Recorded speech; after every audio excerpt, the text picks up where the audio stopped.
Assalamualaikum warahmatullahi wabarakatuh. Bapak, Ibu, saudara-saudara sebangsa setanah air, pagi tadi saya telah memimpin rapat terbatas secara virtual tentang Undang-Undang Cipta Kerja bersama jajaran pemerintah dan para gubernur. Dalam undang-undang tersebut terdapat 11 klaster yang secara umum bertujuan untuk melakukan reformasi struktural dan mempercepat transformasi ekonomi. Adapun klaster tersebut adalah urusan penyederhanaan perizinan, urusan persyaratan investasi, urusan ketenagakerjaan, urusan pengadaan lahan, urusan kemudahan berusaha, urusan dukungan riset dan inovasi, urusan administrasi pemerintahan, urusan pengenaan sanksi, urusan kemudahan pemberdayaan dan perlindungan UMKM, urusan investasi dan proyek pemerintah, serta urusan kawasan ekonomi. Dalam rapat terbatas tersebut, saya tegaskan mengapa kita membutuhkan Undang-Undang Cipta Kerja. Pertama, setiap tahun ada sekitar 2,9 juta penduduk usia kerja baru, anak muda yang masuk ke pasar kerja, sehingga kebutuhan atas lapangan kerja baru sangat-sangat mendesak. Apalagi di tengah pandemi, terdapat kurang lebih 6,9 juta pengangguran dan 3,5 juta pekerja terdampak pandemi COVID-19.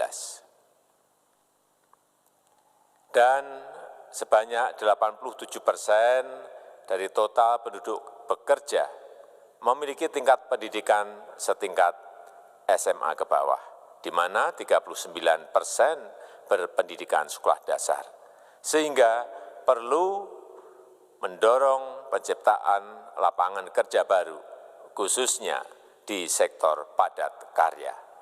Jadi, Undang-Undang Cipta Kerja bertujuan untuk menyediakan lapangan kerja sebanyak-banyaknya bagi para pencari kerja serta para pengangguran. Kedua, dengan Undang-Undang Cipta Kerja akan memudahkan masyarakat, khususnya usaha mikro kecil, untuk membuka usaha baru.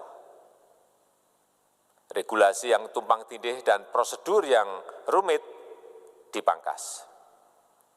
Perizinan usaha untuk usaha mikro kecil UMK tidak diperlukan lagi, hanya pendaftaran saja.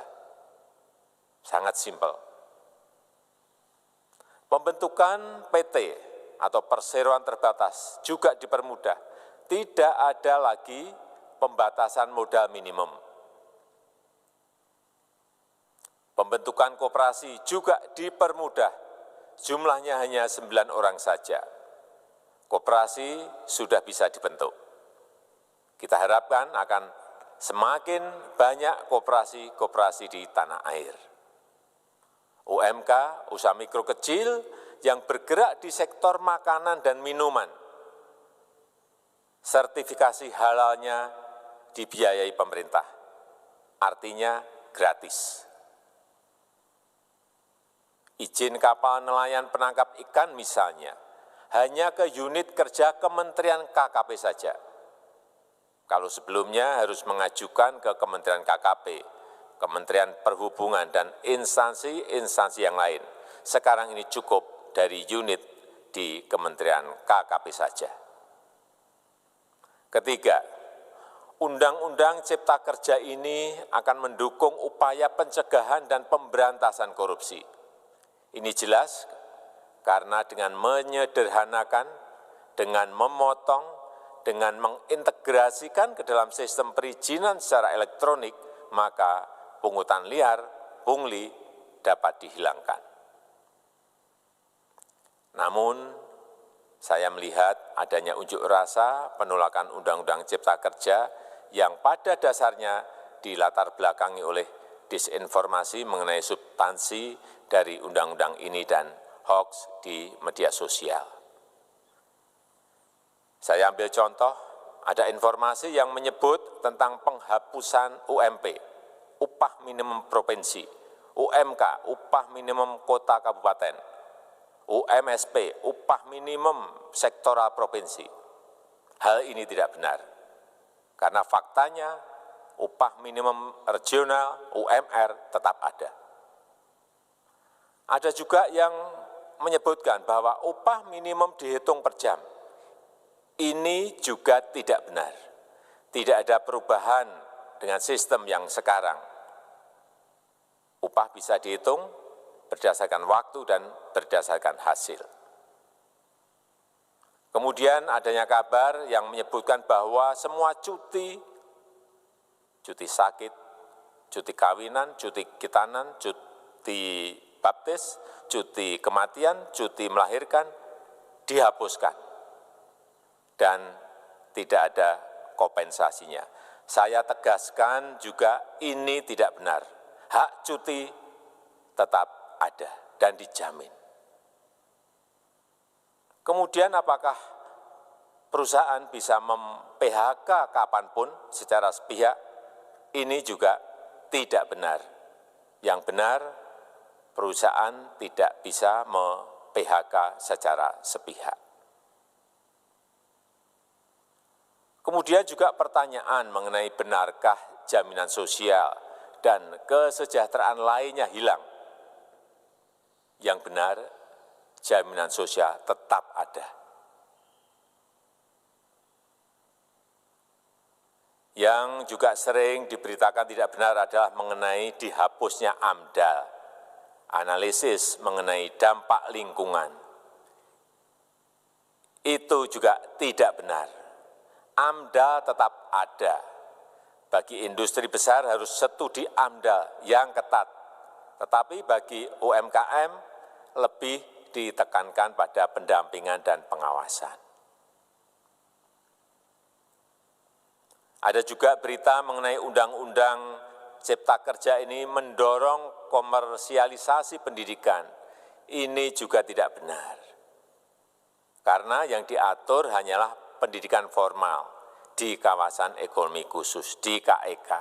Sedangkan perizinan pendidikan tidak diatur di dalam Undang-Undang Cipta Kerja ini. Apalagi perizinan untuk pendidikan di pondok pesantren. Itu tidak diatur sama sekali dalam Undang-Undang Cipta Kerja ini. Dan aturannya yang selama ini ada tetap berlaku. Kemudian diberitakan bahwa keberadaan bank tanah. Bank tanah ini diperlukan untuk menjamin kepentingan umum, kepentingan sosial, kepentingan pembangunan nasional, pemerataan ekonomi, dan konsolidasi lahan serta reforma agraria. Ini sangat penting untuk menjamin akses masyarakat terhadap kepemilikan tanah, kepemilikan lahan, dan kita selama ini tidak memiliki bank tanah. Saya tegaskan juga bahwa Undang-Undang Cipta Kerja ini tidak melakukan resentralisasi kewenangan dari pemerintah daerah ke pemerintah pusat. Tidak ada. Perizinan berusaha dan pengawasannya tetap dilakukan oleh pemerintah daerah sesuai dengan NSPK, norma, standar, prosedur, dan kriteria yang ditetapkan pemerintah pusat. Ini agar dapat tercipta standar pelayanan yang baik di seluruh daerah dan penetapan NSPK ini dapat nanti akan diatur di dalam PP atau peraturan pemerintah.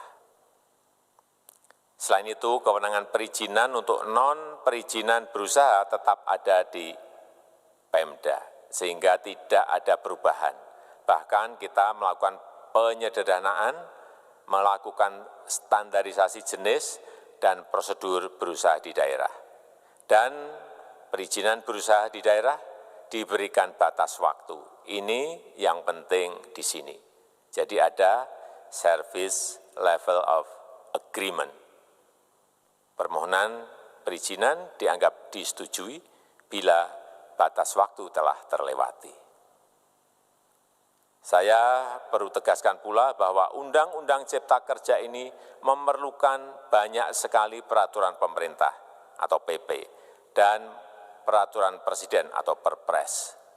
Jadi setelah ini akan muncul PP dan Perpres yang akan kita selesaikan paling lambat 3 bulan setelah diundangkan.